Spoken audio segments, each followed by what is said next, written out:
feeling chronically fatigued is not normal. It's a symptom. End of discussion. P.S.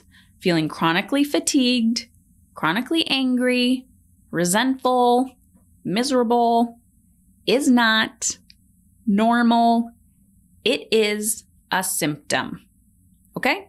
So just because every human around you thinks it's normal, your friends, your mother, your grandmother, your partner, your children, every human you talk to, it's a symptom. It is not normal. Are you ready to take back control of your time and energy? But the thought of where to start feels overwhelming. I created something for you. It's called the Energy Finder Quiz. Yep.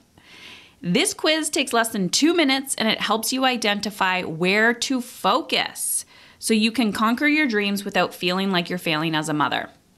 After coaching hundreds of women, helping them reverse engineer how they want to feel in their personal and professional lives, I started to notice 4 hidden skills that women must master in order to create the work-life balance that they crave. So head on over to Heather Chauvin, CHAUVIN.com/life quiz. heatherchauvin.com/life, LIFE quiz, QUIZ, and get started. I even give you specific podcast episodes to listen to based on your Energy Finder quiz results. The goal is to show you where to focus so you can regain your time and energy and become the woman you deeply know you are capable of becoming. heatherchauvin.com/life quiz. How do I feel my feelings and process them in a healthy way? Hello, ladies. I am so excited to share today's episode with you.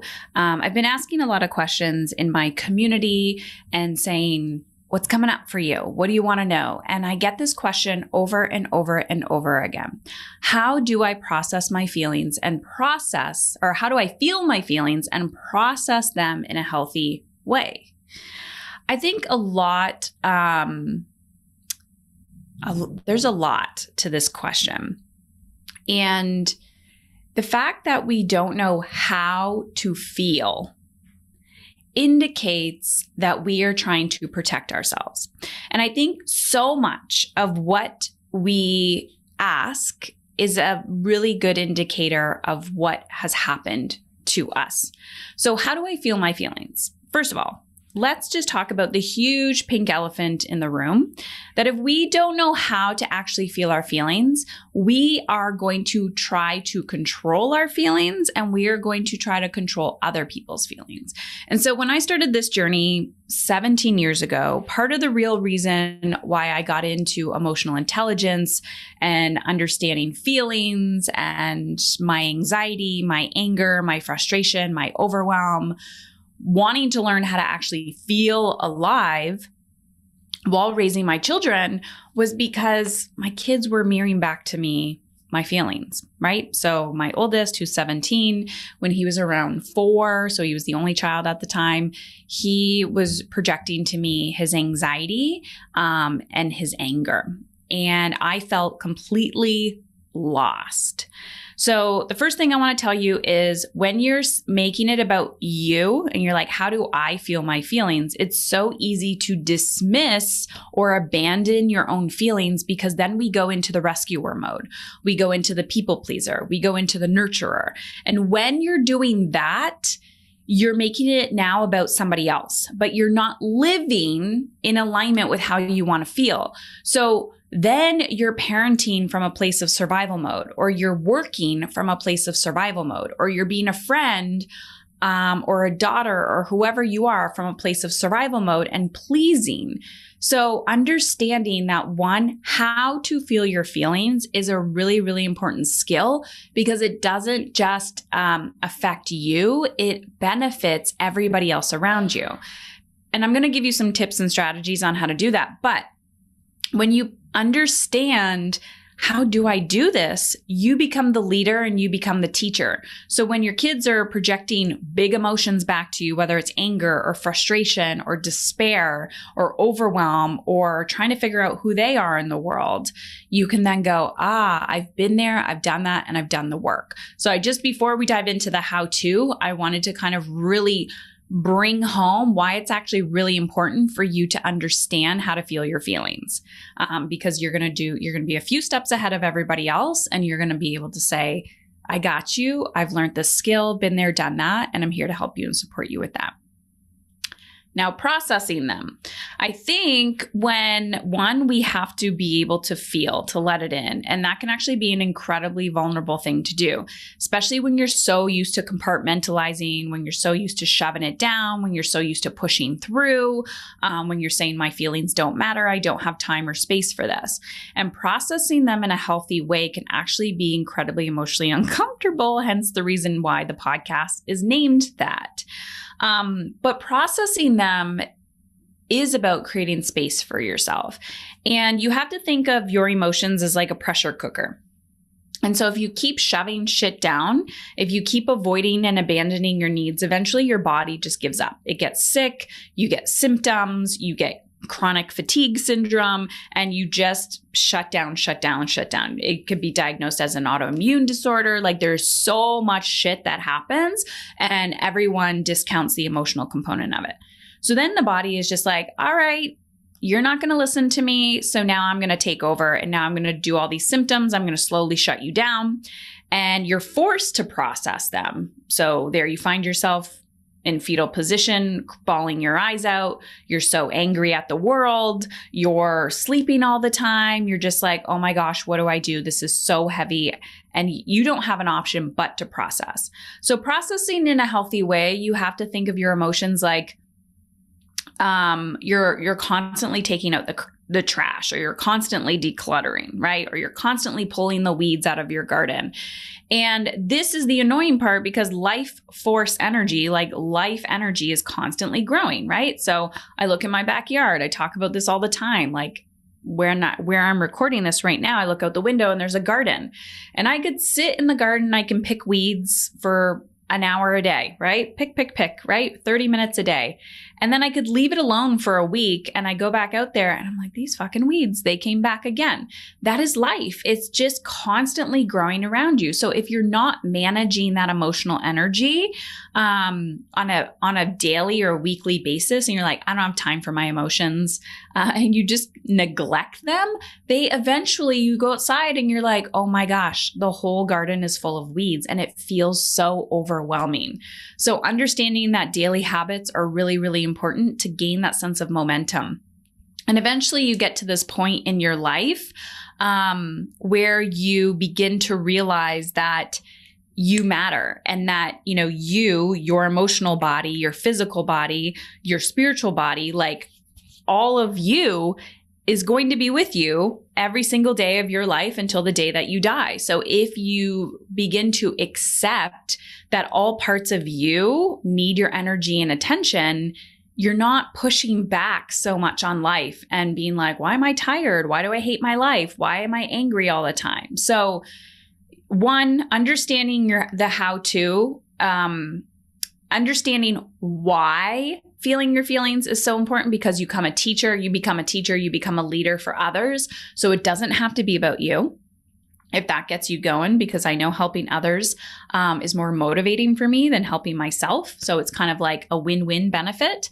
And then processing them. If you don't process them, they're going to process themselves, and it's going to explode in your face. So you either wait till a crisis, or you get ahead of the curve and you do the work before shit hits the fan.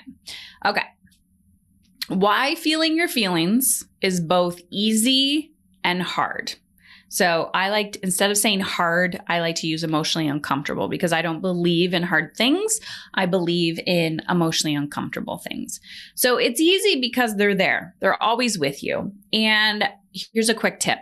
Write this down. Think about it. Every night before you go to bed, or every morning when you wake up, put a pen and paper next to your bed. And I want you to pick up the pen and your journal, and I want you to write, what am I feeling? I want you to actually physically write that. What am I feeling right now? Question mark. And then I want you to just write a statement of what you're feeling. I'm feeling numb. I'm feeling tired. I'm feeling overwhelmed. I'm feeling excited. And it becomes like a feeling journal. And you can do that at night too, if you want, or just once a day. It should take you less than 10 minutes a day, and you just leave it as that. As you begin to gain momentum with that, first of all, I can already hear people saying, I don't want to write down my feelings. What if somebody reads my journal? That's so scary. Burn that shit. I don't know. But again, hiding your feelings is not going to serve anybody. But I've heard from women over the years that they actually don't want to write anything down in a journal because they're afraid that somebody's going to find it and read it, which is an indication to me that they are living, they're hiding. They truly want to be seen in their life, but they're hiding. They're hiding parts of themselves. So whatever you need to do to allow yourself to feel safe. If you need to write something out and then you need to rip that page out of your journal and rip it up, set it on fire, throw it away, do whatever you need to do, but just get it out of you. Get it out of you. And know that that is step one. That's literally step one to change, and it's going to make a big impact in how you feel mentally and emotionally. Now, step two, when you start to begin to feel like identify your feelings, which might be I'm numb, I'm angry, I'm joyful, I'm elated, I'm excited, I feel adventurous, whatever that is for you, you got that. Now you're going to go to this next step, which is the processing. Okay. So you're feeling your feelings. You're just acknowledging your feelings. But step two is processing them. Now you're going to ask this journal, like this journal prompt. You can do this in the same day. You can do this after a few weeks, after you've just started to do the one-liner. You're like, I'm ready for step two, Heather. And you're going to say, feeling, what do you need from me? So once you've discovered how to name a feeling, so again, you're like, I'm feeling tired. Okay. Let's just say you're feeling tired. P.S. Feeling chronically fatigued is not normal. It's a symptom. End of discussion. P.S. Feeling chronically fatigued, chronically angry, resentful, miserable is not normal. It is a symptom. Okay? So just because every human around you thinks it's normal, your friends, your mother, your grandmother, your partner, your children, every human you talk to, it's a symptom. It is not normal. Now you're going to talk to the feeling. So you pick the feeling, and it could be joy or it could be fear. Okay? Doesn't matter what it is. Feeling. What do you need from me? Why are you here? Okay. So, example, anger. Why are you here? Why are you here? And what do you need from me to feel safe to leave my body? Now, for some of you, that's going to be a next level question. And you're like, what the fuck is this woman talking about? She's asking me to talk to my feelings like they're people. Yeah. You gotta listen. You have to process. You gotta sit with your shit. So you're gonna sit there and go, anger. Why are you here? And if, to be honest, this whole process will take 5 minutes in your bed as soon as you wake up or right before you go to bed. You can do this in bed. And you're laying there and you're going, why are you here? Kids could be jumping on you. Just put some headphones on, earplugs, do whatever you need to do, drink a glass of water. Kids jumping on the bed, breastfeeding, I don't care what the fuck you're doing. Anger, why are you here? You got to listen. Anger, what do you need to feel safe to leave my body? And you have to listen. You know what the answer is. Are you going to trust yourself enough to act on it? You're going to hear little whispers like, you need to have that uncomfortable conversation. You need to speak your truth. You need to go on that retreat that you've been eyeing up. You need to apply for Heather Chauvet's coaching program. You need to do what you've always wanted to do deep down, and now it's time to give yourself permission. You have the courage inside of you. You just need to act on it. Now, on the other side of the spectrum, how do you process your feelings in a healthy way? So people would identify that, or most people would say that joy, right, gratitude, energy, whatever, are quote unquote, and I'm using air quotes, healthy feelings. But we got to talk to those feelings too. So if you're doing this and you're like, joy, why are you here? Right? Energy, why are you here? And what do you need from me to grow and expand in my body? I talk to my feelings all the time. My kids think I'm a little cray-cray, and I'm okay with it. And so does my husband. I have way too much testosterone in my house, and I got to bring some feminine energy here. So I actually talk to Joy because I want to know the evidence of how it got there. So instead of it just showing up and me being like, oh yes, finally, I feel good. No, it's like, why are you here? Right? So the first time you do this, you might be like, I don't get it. She's telling me to talk to my body. I don't get it. And that's okay, because you have to realize that your relationship to your emotions, your feelings, your body, it's a relationship. And you've developed a relationship with your body since the day you were born. And I want you to think about, like, and I'm saying your emotional body, it's like that body we can feel, but we can't see it. And then your physical body, you can see it. So how long have you been in this physical body and your emotional body? So let's say a few decades, multiple decades, okay? 30, 40, however old you are, 20, 30, 40, 50, 60.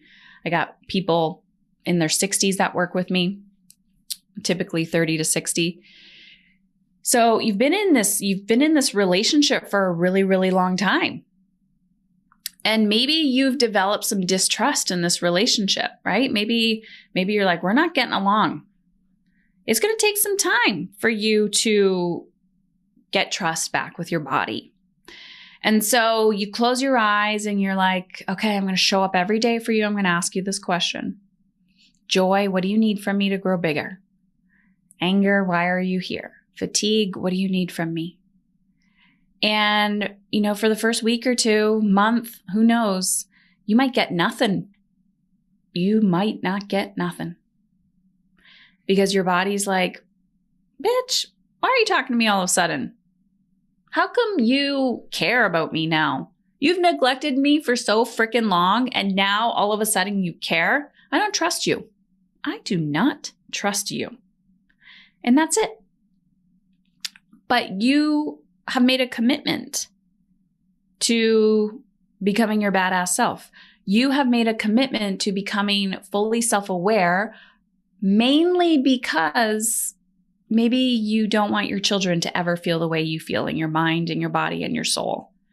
And you got to do the work before they do, because when they say, Mom, this is the way I'm feeling, and you're watching somebody in front of you that you truly care about repeating back to you the words that you may have repeated to an adult in your life that said, oh, it gets better, honey. And you want to have the tools to teach.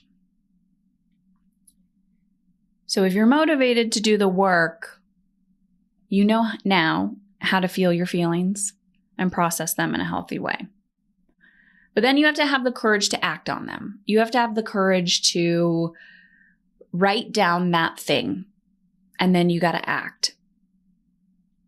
If joy came into you because there was certain things that you did. There's evidence that maybe you took some time or space for yourself, or you did something that brings you joy. It could be a creative project that you did, or, you've been walking every day, or you've been reading a book, like literally 2 pages of a book, or you had a really good conversation with a friend. Or maybe you're not fatigued because you've been putting up boundaries, and you might still feel guilty for putting up those boundaries, but you're really proud of yourself for honoring how you want to feel. You got to look for the evidence, and you got to start somewhere. A lot of the, I don't want to call it feedback, but a lot of the questions I get from my clients in our coaching programs, especially like the women working in corporate who have been in a male-dominated industry for a really long time, they're like, I want to feel like I think I want a career change. I want to feel more connected in my relationships. I'm overwhelmed. I'm angry. I'm frustrated. I'm not sleeping well. I'm like, what do you want? How do you want to feel? And they're like, I'm not there yet. And it's so frustrating. So it's okay, but you gotta shake shit up. You gotta do things that you don't think you have the capacity to do. You have to go on that trip that you're like, wouldn't it be nice if? And you gotta challenge your brain. You gotta challenge your thoughts. You have to challenge your feelings. So I just want to let you know that you are a badass. You are wildly capable, and it is actually not that hard. It's daily actions, daily tiny actions. When normally you would say yes to something and you're like, I should be saying no to this because I don't want to do it, then I give you permission to say no, thank you. Or when you would normally go to bed later and you know that that's not going to serve you, like in your bones, but you just can't get yourself to do it. I really challenge you to make yourself emotionally uncomfortable and to say, okay, my goal is to get to bed at like 9:30 or 10, but damn, I'm not getting to bed till midnight. Today I'm just going to try for 11:45. I'm not going for 9 o'clock. I'm just 11:45, and I'm going to sit with my feelings. I'm going to sit with that impulse to push. And I'm just going to challenge myself. Or I'm going to drink a huge glass of water, like a liter of water before I drink that coffee. Or, I'm going to go for that walk before I open my laptop. I'm going to make myself a meal while I'm feeding my kids. And you gotta stop and think. If your brain's on autopilot, you're living on autopilot. So I want to know, was this of service to you? And if it was, I want to hear from you. Send me a message on Instagram at Heather Chauvin, CHAUVIN, and let me know what's coming up. And don't forget, check out the Energy Finder quiz. I worked my ass off on that quiz for you. It's free. Go to heatherchauvin.com/life, LIFE quiz. It literally takes you 2 minutes. It's going to show you where to focus your energy and attention to get yourself back in alignment. And I even give you like podcasts to listen to based on your results. So go check that out. You can do this, feel your feelings, and you can process them in a healthy way. And I guarantee you're going to blow your own freaking mind.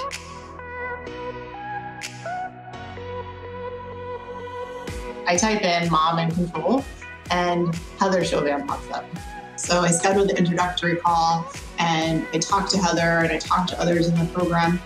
And of course I gave it, good thought, but at the end of the day, I joined Mastery because I was stuck and I didn't know how to get out of the hole that I had built for myself and the mess that was around me. And becoming aware of that just by listening to a podcast was mind-blowing. So what's changed? Everything.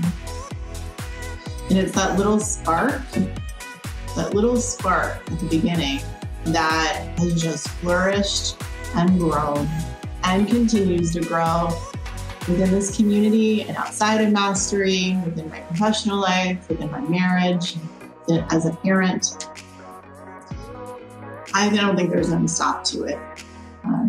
Literally, Heather Chauvin saved my life. And Heather's like, I got you. Be brave.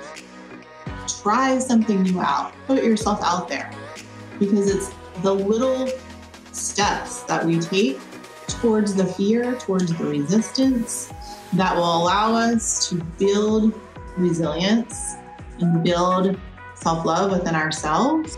And thank you for holding space for me to be myself, and for that to come out in a way that I was hiding from myself. There it is. You just listened to the Emotionally Uncomfortable podcast. If you want to take this conversation to the next level, head on over to our private Facebook group community, heatherchauvin.com/Facebook. My last name is spelled CHAUVIN. That's heatherchauvin.com/Facebook. Also, if you are a huge fan of this show, please rate and review it on iTunes. Every review helps another woman like you take back control of how she wants to feel and become emotionally uncomfortable. I truly believe the better we feel, the more alive we become. This is how we are going to change the world. And if you've been watching me for a while, if you've been on the fence and you're curious, how can Heather help me? Head on over to heatherchauvin.com/work with me to check out my mastery and mastery business coaching programs. That's heatherchauvin.com/work with me.